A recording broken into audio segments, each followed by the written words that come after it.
So it's finally the end of our week 8 assessment for our speech class. I just want to say congratulations to everyone that made it through this class. It's been difficult even for me to talk to people over webcam that I don't really honestly know. I don't know why I have such a hard time talking to y'all, as my peers I normally get a better response to, probably because of the professional environment we work in. I have a better time about explaining things, and the topics are a little simpler because I know them, whereas these I have to do extensive research to figure it out.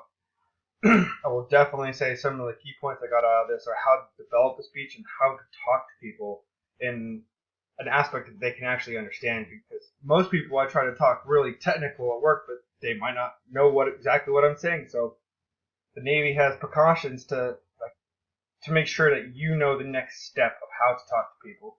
So normally my chief would have to take it and then dumb it down for my EMO. My EMO dumps it down for the captain to simplify everything, whereas now I don't even need my chief, possibly my EMO. I can just take it and then take my technical writing class and my speech class and put them together in order to make a more correlated speech that is understandable for me to tell the captain, this is why it's broke, this is what we're doing to fix it mentality, by explaining things in depth technically that would not necessarily make a whole lot of sense to most people.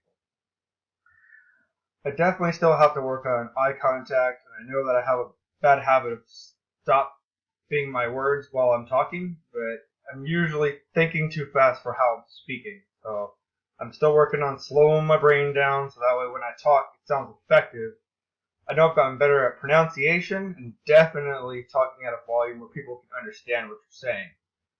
I will say through the course that I've definitely noticed improvement in a lot of the discussions that I've read, and then the reviews of some of the pointers the teacher has given me. I can definitely say we're all improving. I feel like I'm kind of behind, but I mean, I got to move forward in some retrospect, right? So I can't just stand still. So I just want to say thank you to everyone that was able to review my discussions, look at my videos, and give good critiques on how to improve what I'm actually saying. I wish I would have had a better webcam or possibly a better laptop, but no, I have a kid, so he takes all my money. Alright, well, thanks everyone for the class, and I really hope that you guys appreciate what we learned and we move forward.